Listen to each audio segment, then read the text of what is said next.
নমস্কার বন্ধুরা, grow up চ্যানেলের আজকের নতুন ভিডিওতে আপনাদের সকলকে স্বাগত। বন্ধুরা, আজকে আমরা আলোচনা করব এসবিআই ব্যাংকের ইতিহাস নিয়ে।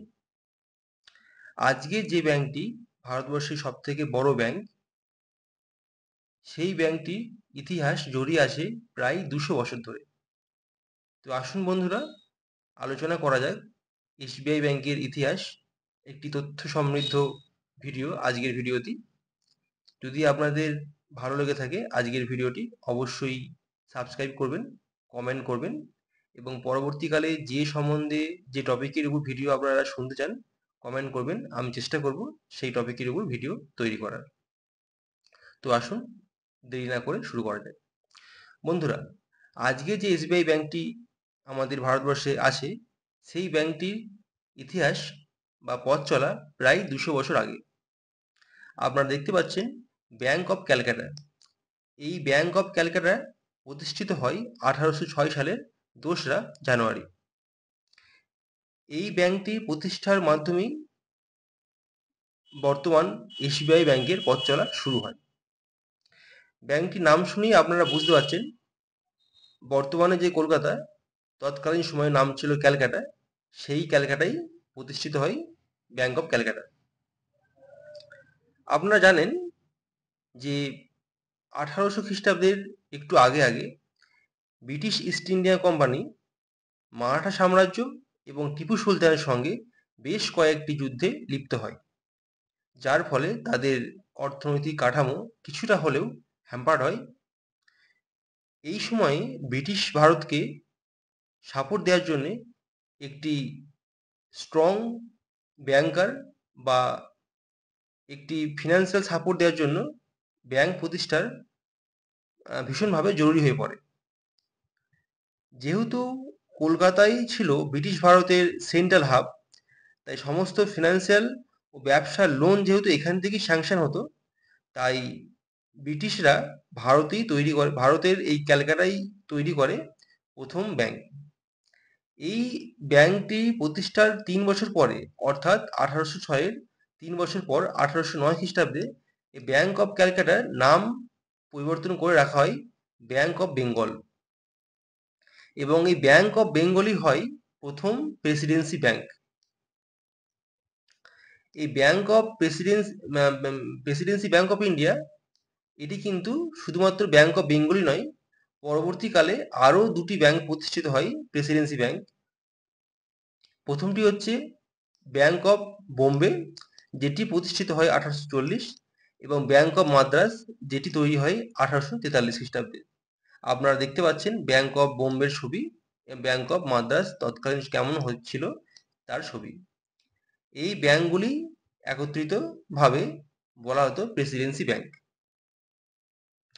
এই প্রেসিডেন্সি ব্যাংকগুলি থেকেই তৎকালীন সময়ে সমস্ত কিছু আর্থিক সহায়তা বা আর্থিক লেনদেন এবং আর্থিকভাবে সাপোর্ট দিত এই ব্রিটিশ ইন্ডিয়াতে কোম্পানিকে।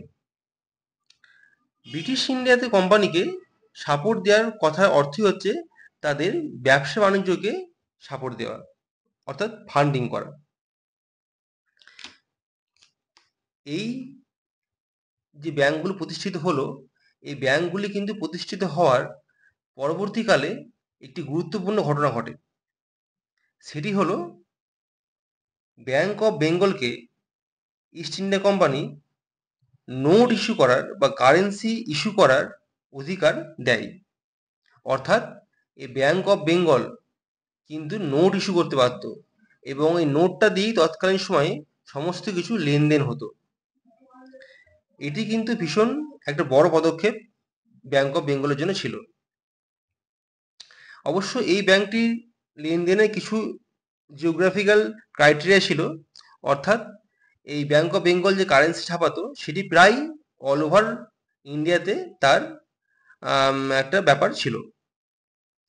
এটি খুবই গুরুত্বপূর্ণ ছিল, শুধুমাত্র ব্যাংক অফ বেঙ্গলের ক্ষেত্রেই নয়, আরও এর দুটি যে অ্যাসোসিয়েট ব্যাংক ছিল, অর্থাৎ ব্যাংক অফ বোম্বে এবং ব্যাংক অফ মাদ্রাস, সবার ক্ষেত্রেই এটি ভীষণ গুরুত্বপূর্ণ ছিল। এটি ছিল প্রথম মডার্ন ব্যাংক। এই bank of Bengal bank of Bombay, Madras, এই ব্যাংকগুলি ছিল প্রথম আমাদের আধুনিক ব্যাংক বা মডার্ন ব্যাংক। তখন কিন্তু ব্যাংক বলতে বর্তমান যুগে যে ব্যাংক বোঝাই তেমন ছিল না। তখন ব্যাংকে টাকা রাখলে কিন্তু ইন্টারেস্ট পাওয়া যেত না। মানুষজনরা শুধুমাত্র সেফটির জন্যে ব্যাংকে টাকা রাখতো। এবং বলা ভালো, সেই সময় থেকেই সাধারণ মানুষরা ডিপোজিট করার যে ধারণা, সেই সময় থেকেই গড়ে ওঠে। এরপর আস্তে আস্তে এই তিনটি প্রেসিডেন্সি ব্যাংকে টাকা ছাপানোর অধিকার দেওয়া হয় আস্তে আস্তে। প্রথমে দেওয়া হয়েছিল ব্যাংক অফ বেঙ্গলকে, এরপর কারেন্সি ইস্যু করার অধিকার ব্যাংক অফ বোম্বে এবং মাদ্রাসকেও দেওয়া হয়। এই ব্যাংকগুলি পরিচালিত হতো রয়্যাল চার্টার বা বোর্ড অফ ডিরেক্টরের মাধ্যমে। আপনারা বুঝতেই পারছেন, এই ব্যাংকগুলি যেহেতু কোম্পানির প্রতিষ্ঠিত করা, তাই এর সমস্ত বেশিরভাগটাই মানে যারা ব্যাংক অফ বোর্ড অফ ডিরেক্টরে ছিল, তারা বেশিরভাগই ছিল ইংরেজ। এছাড়াও কিছু সেই সময় সিভিল সার্ভেন্টরাও ছিল, কিন্তু তাদের গুরুত্ব ছিল খুবই কম। সেই সময় লোন দেওয়া হতো, এই ব্যাংকগুলি থেকে লোন দেওয়া হতো ভারতীয়দের ক্ষেত্রে সর্বোচ্চ 1 লাখ টাকা। কিন্তু মনে রাখতে হবে, এবং আপনারা শুনে হয়তো অবাক হবেন, লোন অ্যামাউন্ট দেওয়া হতো 3 মাসের জন্য। হ্যাঁ, অনলি ফর 3 মান্থ। এই লোনের সিকিউরিটি ছিল পাবলিক সিকিউরিটি, বলা ভালো তখন এটাকে বলা হতো কোম্পানির পেপার। এই লোন দেওয়া হতো আফিম চাষের ক্ষেত্রে, নীল চাষের ক্ষেত্রে, রেশম চাষের ক্ষেত্রে, এছাড়াও আখ, চা, পাট, যে সমস্ত অর্থকারী ফসল ছিল সেই সমস্ত চাষের জন্য লোন দেওয়া হতো। এবং মর্টগেজ বা বন্ধক রাখতে হতো কি না, জমি বা বাড়ি, এগুলোকে বন্ধ রাখতে হতো। বন্ধুরা, এরপর 1861 খ্রিস্টাব্দে যখন পেপার কারেন্সি অ্যাক্ট প্রবর্তিত হলো, তারপর থেকে পরিস্থিতি অনেকটাই পাল্টে গেল। কি হলো না, এই পেপার কারেন্সি অ্যাক্টের মাধ্যমে যে প্রেসিডেন্সি ব্যাংকগুলি তাদের যে টাকা ছাপানোর যে ক্ষমতা ছিল, সেটিকে কেড়ে নেওয়া হলো। এরপর থেকে শুধুমাত্র ব্রিটিশ ইস্ট ইন্ডিয়া কোম্পানি টাকা ছাপাতে পারত। এই আইনটি প্রবর্তিত হয় 1862 খ্রিস্টাব্দের মার্চ মাস থেকে, এটা ইমপ্লিমেন্ট হয়। এরপরেও 1876 খ্রিস্টাব্দের মধ্যে অবশ্য ব্যাংকগুলির অনেক ব্রাঞ্চ তৈরি হয় প্রাদেশিক অঞ্চলে, এবং ব্যাংকগুলির তাদের যে কর্মক্ষমতা সেটিও কিন্তু বেড়ে যায়। এমনটা নয় যে কারেন্সি ইস্যু করার যে প্রবণতা ছিল সেটি কেড়ে নেওয়ার ফলে ব্যাংকগুলি কিন্তু মানে আন্ডারগ্রেড হয়ে যায়নি, তারা কিন্তু বেড়ে যায়। এরপর ব্যাংকগুলি তাদের ব্যবসা ক্রমশ বাড়াতে বাড়াতে 1921 খ্রিস্টাব্দে অর্থাৎ 1921-এ কোম্পানি অনুভব করলো এই তিনটি প্রেসিডেন্সি ব্যাংককে না রেখে এই তিনটিকে মার্জ করে কোম্পানি তৈরি করলো ইম্পেরিয়াল ব্যাংক অফ ইন্ডিয়া। এই ইম্পেরিয়াল ব্যাংক অফ ইন্ডিয়াই তৎকালীন সময়ে ফার্স্ট মডার্ন ব্যাংক বা একটি ব্যাংকে পরিণত হলো, ইম্পেরিয়াল ব্যাংক অফ ইন্ডিয়া।